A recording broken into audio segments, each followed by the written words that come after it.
Pas tout le monde dans ta vie n'a été envoyé par Dieu. Et certaines personnes que tu aides bloquent en réalité tes bénédictions. Numéro 1, l'impénitent. N'aide pas quelqu'un qui refuse de changer. S'il ne se détourne pas du péché, ton soutien ne l'aide pas. Ça le endurcit. C'est comme construire une échelle pour quelqu'un qui n'a aucune intention de grimper. Il ne cherche pas la liberté. Il cherche le confort dans la fosse. Proverbe 26, 11 dit. Comme un chien qui retourne à ce qu'il a vomi, ainsi est un insensé qui revient à sa folie. Ce n'est pas dur. C'est réel. Dieu veut que tu reconnaisses les patterns, pas seulement les personnalités. S'ils ont eu la vérité, la grâce et des occasions de grandir, mais choisissent encore la rébellion. Dieu ne te demande pas de continuer à intervenir. Il te demande peut-être de prendre du recul. Parce que parfois, la douleur est la seule chose qui attire l'attention de quelqu'un. Et ton sauvetage constant bloque leur réveil. Ne confonds pas être leur bouée de sauvetage avec bloquer leur leçon. Numéro 2, le manipulateur. Certains ne veulent pas d'aide. Ils veulent le contrôle. Et si tu n'es pas prudent, leur crise devient ta captivité. Ce sont ceux qui transforment ta gentillesse en obligation. Ils te culpabilisent, te font du gaslighting, te font sentir que dire non est anti-chrétien. Mais écoute, la manipulation n'est pas du ministère. Jésus ne s'est jamais laissé contrôler par les émotions ou les attentes des gens. En fait, dans Luc 4, quand la foule a essayé de le retenir pour qu'il ne parte pas, il s'est éloigné parce que sa mission n'était pas basée sur la pression. Elle était basée sur le but. Juste parce que quelqu'un crie fort ses besoins ne signifie pas que tu es appelé à les satisfaire. Si les aider te coûte ta paix, ton but ou ton identité, ce n'est pas de l'aide, c'est un piège. Numéro 3, le diviseur. Dieu ne bénira pas ceux qui divisent son peuple. Et aider quelqu'un qui sème la division, c'est aider l'ennemi. Ce sont les commérages, les aimants à drame, ceux qui sourient à l'église mais déchirent les autres en secret. Tite 3h10 dit, éloigne de toi, après un premier et un second avertissement, celui qui provoque des divisions. Ce n'est pas froid. C'est commandé. Parce que quand tu aides quelqu'un qui suscite des conflits, tu n'es pas juste au milieu. Tu deviens partie du désordre. Et finalement, leur conflit devient ta conséquence. Protège ta paix. Protège ton appel. Dieu ne te demande pas de réparer ce qu'il essaie de séparer. Numéro 4, le videur ou l'épuiseur. Certains ne veulent pas grandir. Ils veulent juste prendre. Et ton aide constante te rend spirituellement sec. Tu pries pour eux, tu les écoutes, tu portes leur fardeau, mais rien ne change jamais. Pourquoi ? Parce qu'ils ne cherchent pas la transformation. Ils cherchent un hôte. Même Jésus avait des limites. Il a servi les multitudes, mais il se rechargeait seul. Luc 5h16 dit, et lui, il se retirait dans les déserts, et priait.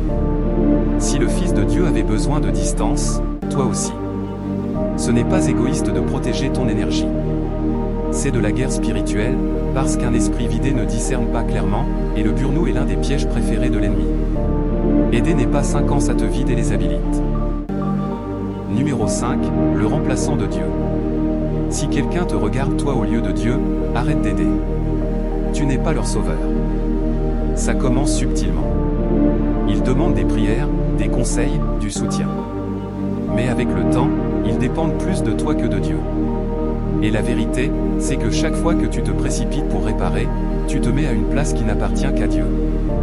Dans Acte 14, quand les gens ont essayé d'adorer Paul et Barnabas comme des dieux, ils ont déchiré leurs vêtements et crié « Nous sommes des hommes comme vous ». Ils connaissaient le danger de laisser les gens les élever au lieu de celui qui les avait envoyés. Tu peux guider, tu peux prier, mais tu ne peux pas être la source de quelqu'un. Ce rôle est sacré. S'il continue à se tourner vers toi au lieu de se tourner vers Dieu, ton aide est devenue un obstacle. Numéro 6, le désobéissant volontaire. S'ils savent ce que Dieu a dit et choisissent quand même la rébellion, ne t'associe pas à ça. Ce sont ceux qui disent « Oui, je sais ce que la Bible dit, mais… » Ils n'ont pas besoin d'une bouée de sauvetage. Ils ont besoin d'un réveil. 2 Thessaloniciens 3h14 dit « Et si quelqu'un n'obéit pas à ce que nous disons par cette lettre, notez-le, et n'ayez point de communication avec lui, afin qu'il éprouve de la honte. » Ce n'est pas du rejet. C'est une redirection par la conséquence. Si quelqu'un marche activement contre la parole de Dieu, et que tu continues à le soutenir, tu ne l'aides pas à marcher vers la liberté. Tu rends juste la route vers la destruction confortable. Aime-les, oui, mais ne marche pas avec eux s'ils s'éloignent de Dieu. Numéro 7, le bloqueur d'appel. Certaines personnes ne font pas partie de ton appel. Elles en sont une distraction. Elles ne sont peut-être pas toxiques. Elles ne sont peut-être pas rebelles, mais elles ne sont pas alignées. Et si tu n'es pas prudent, ta compassion te gardera dans un endroit que Dieu t'a dit de quitter. Dans Genèse 12, Dieu a dit à Abraham, « Va-t'en de ton pays, de ta patrie, et de la maison de ton père, dans le pays que je te montrerai. » Mais Abraham a emmené Lot. Et ce n'est qu'après que Lot est parti que Dieu lui a donné la vision complète pour son avenir. Parfois, les mauvaises personnes ne sont pas mauvaises. Elles sont juste un poids supplémentaire. Ne confonds pas loyauté et obéissance. Quand Dieu dit « Va », tu n'as pas besoin de la permission de tout le monde, juste de sa direction. Certaines des personnes que tu essaies d'aider, Dieu essaie de les éloigner. La question n'est pas « Valent-elles la peine d'être sauvées ?» La question est « Es-tu prêt à obéir même si ça ressemble à t'éloigner ?» Aider la mauvaise personne peut sembler sain. Mais la désobéissance, même avec de bonnes intentions, reste de la désobéissance. Apporte ça en prière. Demande à Dieu, qui ai-je porté que tu ne m'as jamais demandé de porter? Si tu as déjà lutté pour rester constant dans ton étude de la Bible ou si tu t'es senti dépassé par où commencer, tu n'es pas seul. J'ai créé un guide d'études bibliques imprimable de 66 pages qui m'a aidé à rester constant, concentré et enraciné dans la parole de Dieu.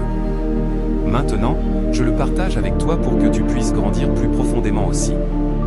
Regarde le lien dans la description. Et si ça t'a touché au cœur, écris « Let them go », laisse-les partir. Dans les commentaires comme ton premier acte d'obéissance. Tu ne sais jamais, ta prochaine percée pourrait être de l'autre côté de la libération.